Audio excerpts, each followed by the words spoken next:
What happens next? Has anyone come with a solution of what happens next if this aid is closed kabisa haiendi? What happens next in Africa? What happens next in Asia? Let's talk about Kenya. The irony is the people of Turkana may just realize that the whole time they were not even receiving the services at the level they thought they should have. This was just a dependency, right? So if let me go back to the number that I gave you. So $637 million, that's 0.5% of our GDP. Yeah. Being pumped by one organization as aid. Then all these other aid organizations investing slightly, significantly less, but nonetheless it's important. So what might happen is Turkanans might realize that with or without aid, this money was not reaching us to begin with. Because if Millennium Water Alliance or the aid organizations that are working there, Catholic Relief Services, had actually been pumping that money to develop a world-class water system, they would not have the problem they have right now.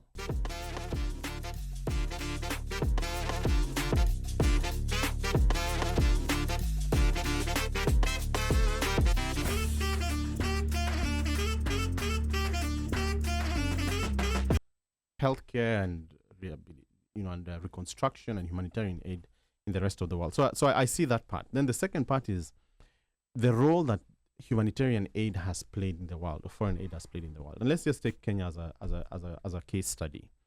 So last year, Kenya received $640 million US. That was disbursed primarily through local organizations and a few private entity organizations to support the Kenyan people in different areas. So main focus of that aid is healthcare, so providing access to HIV, HIV services, retrovirals, programs to help persons who are infected, access to contraception. So a lot of health-related programs took about a third of that $640 billion.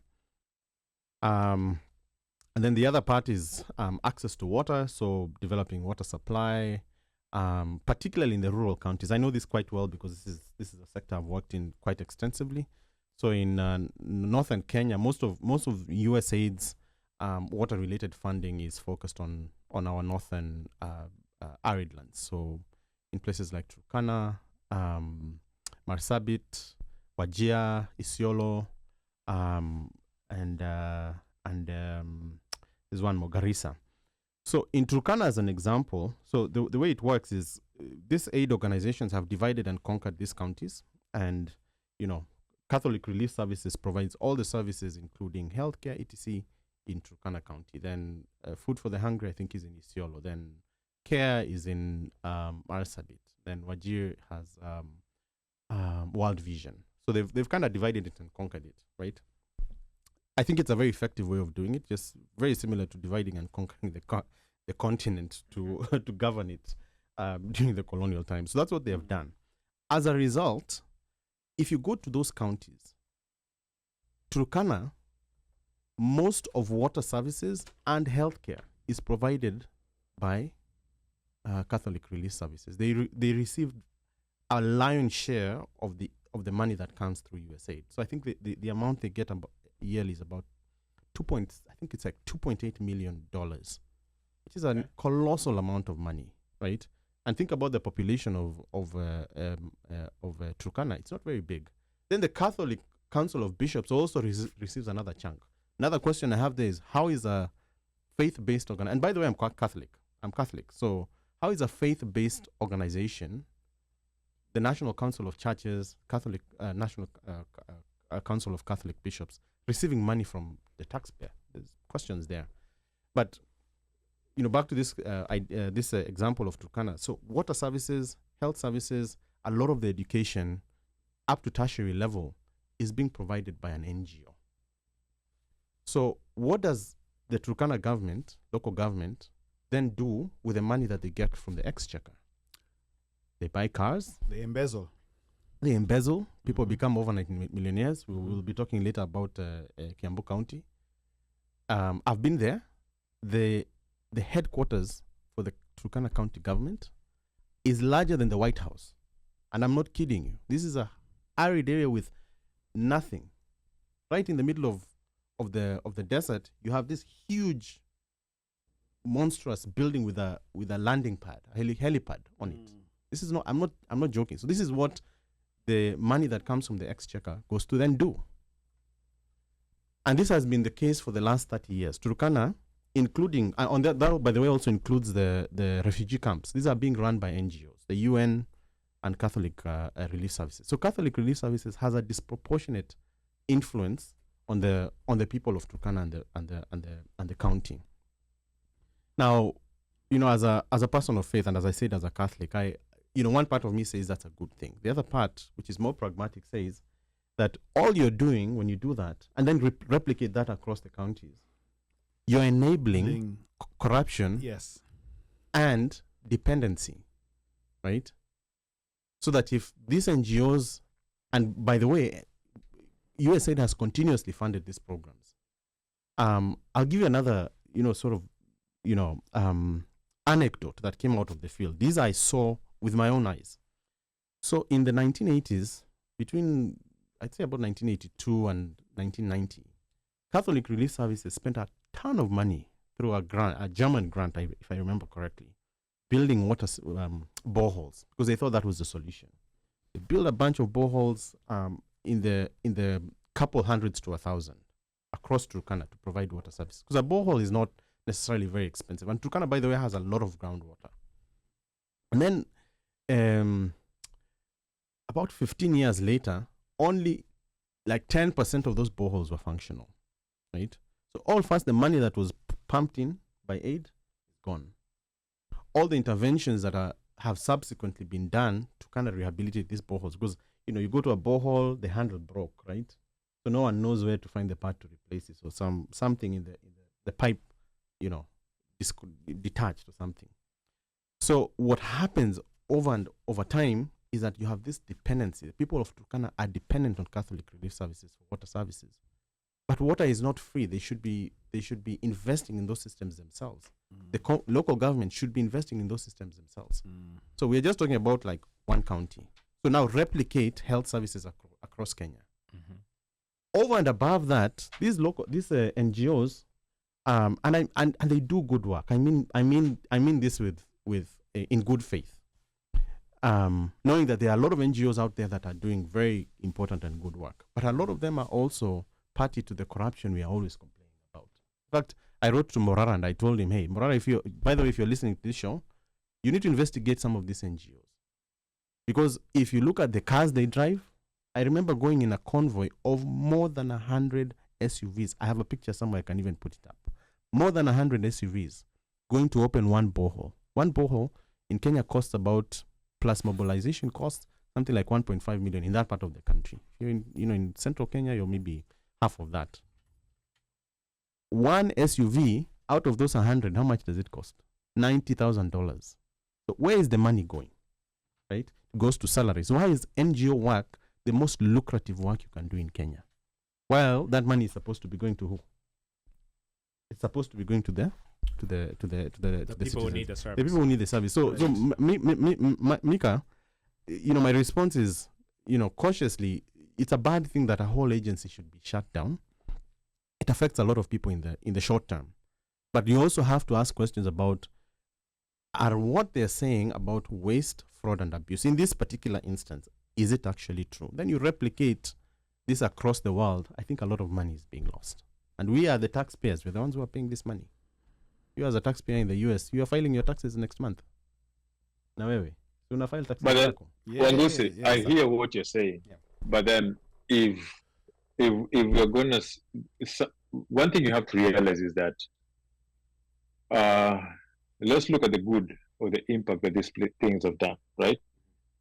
HIV/AIDS right now as a disease is not considered as how can I say it? It's considered like a normal disease, a living disease, a disease that people can live with. Yeah. Right. Mm-hmm.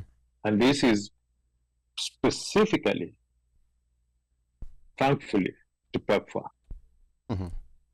Without PEPFAR, HIV would have ravaged the whole world badly. Mm-hmm. It's the fact that in these places where you're saying that the county government or the local government is supposed to if right now we take out this aid, right? Mm-hmm. The price of protection in most of these countries will be too expensive for people to afford. The price of antiretrovirals are going to be too expensive for people to afford. Mm-hmm. The price of test kits that people use to help themselves in protecting themselves, they're going to be too expensive for people to afford. Things like malaria. Malaria right now is not as dangerous as it was before. Yeah. Right? Africa is the only continent in this world that actually can't survive an epidemic. Why? Because of the infrastructure and the work that was put during the Ebola days. And that was helpfully because of what? That office in the CDC that Obama opened that Trump closed. Mm-hmm. So we can talk about the waste, we can talk about the local governments that are supposed to pull in and put in the effort. But if we're just being honest to ourselves, we know all these areas that we come from, the corruption that will be there, they will not even bother in doing anything to sustain ourselves. Mm-hmm. We can say we want to do good. We can say we're going to investigate them. We can say we're going, but then I usually talk about the now, right? Mm. What happens next? Has anyone come with a solution of what happens next if this aid is closed to kabisa haiendi? What happens next in Africa? What happens next in Asia? Let's talk about Kenya. Yeah, you yourself, you have said here quite well, a pump breaks down, nobody knows where to get a pump with the parts for it, right? Mm-hmm. Let's take away the Catholic Church from that. Let's give it to Turkana County and tell them to run the pumps. We will have a problem with water accessibility, right? We'll have a problem with education. The CDF, mm-hmm. most counties don't have schools. The schools are being built by churches and other NGOs. Mm-hmm.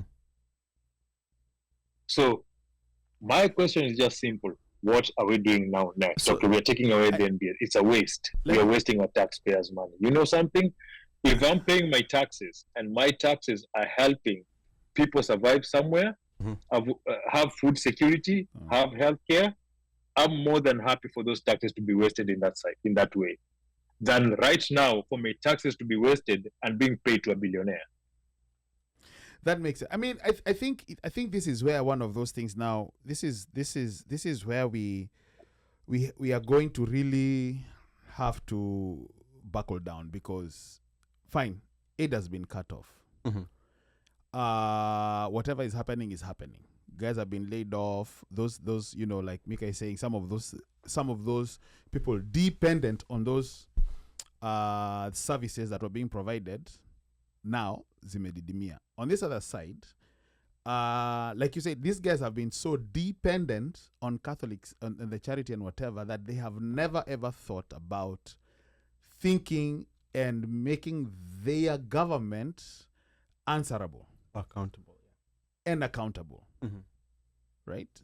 So in the meantime, right now as we speak, right now, yes, they're in limbo. What is the next best step?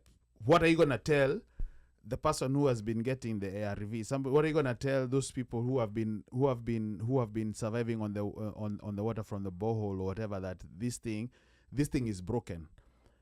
What are the charity? Even if they are brought back even after 6 months or a year, mm-hmm. between now and then, a lot of damage will be done. In the interim, what is the stopgap? So stopgap ni gani? And I think that's what Mika is asking. In the meantime, stopgap ni gani? What to do? Because right now, nothing is being communicated. Yeah. Because and maybe they are. I don't know. Like now, for example, if you look at the areas, Mandera, the ones that you're talking about, dependent on that service, what has the local government come out to say? This is what we are going to do. What have they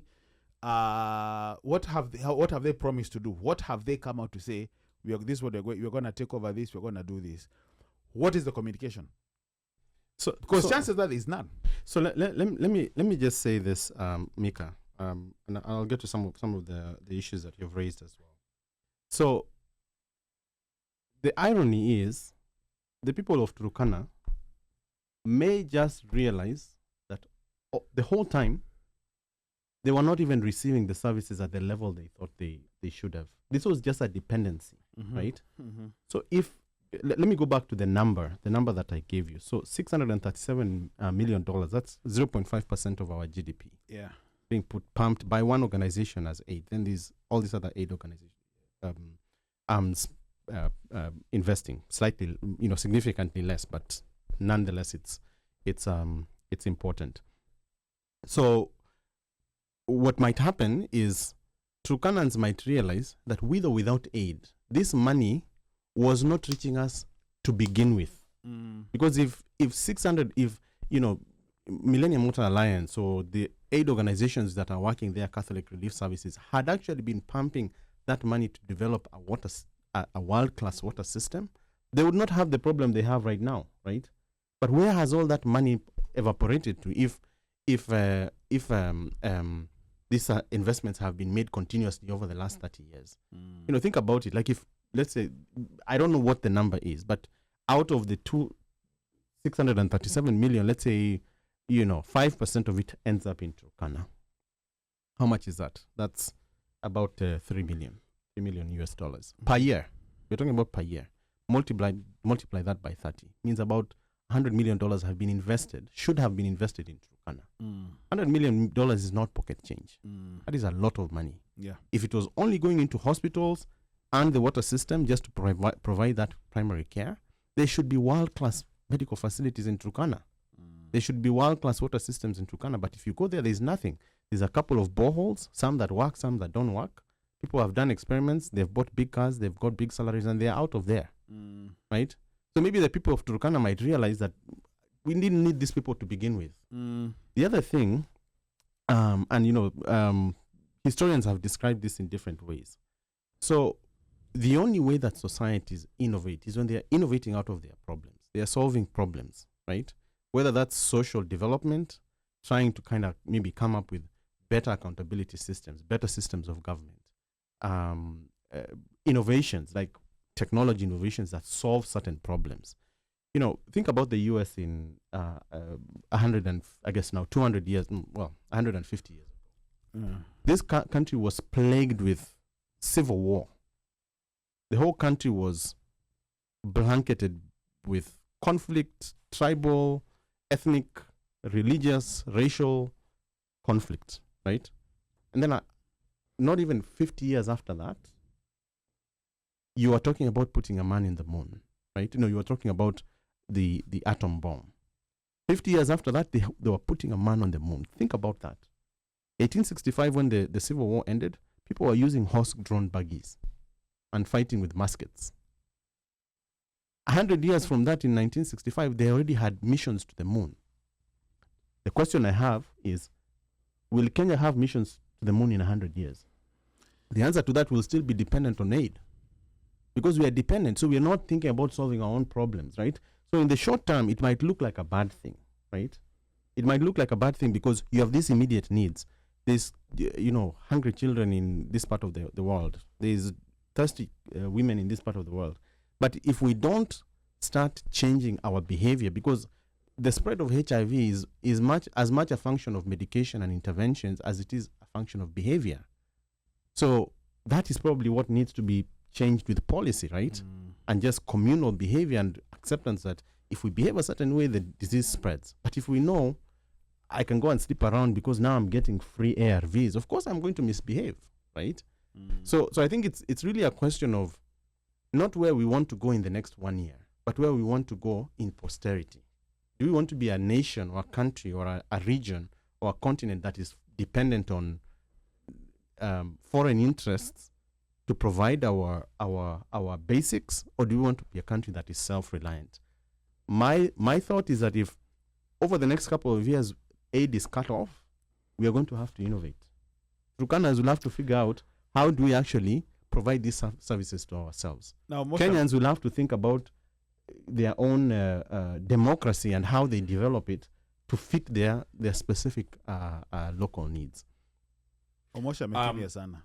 So you bring up an interesting point, right?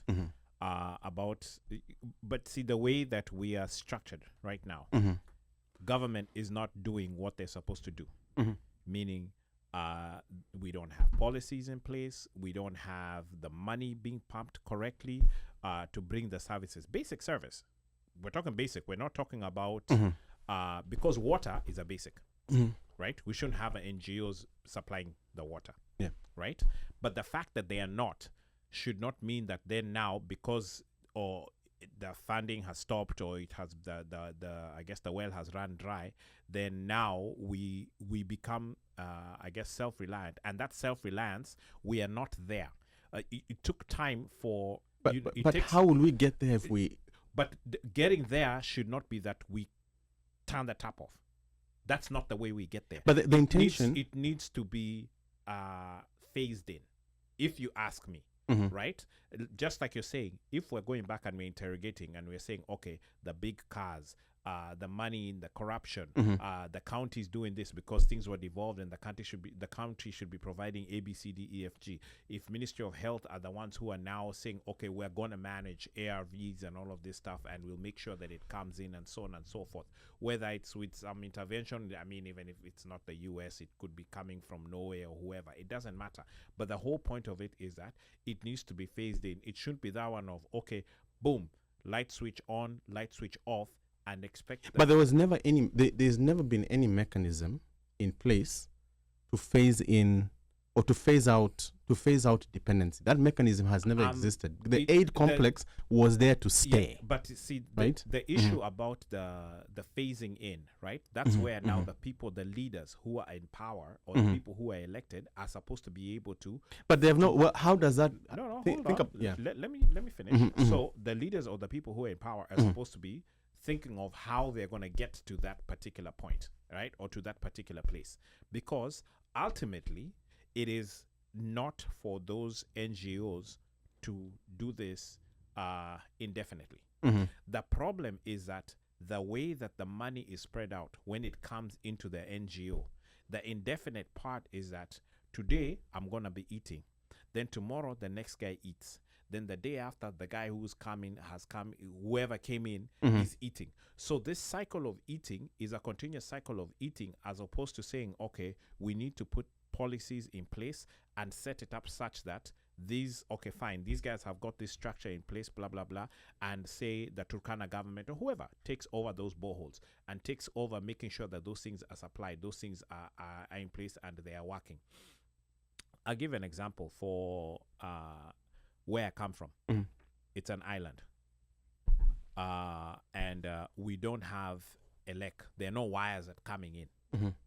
But KPL brings electricity in by generator.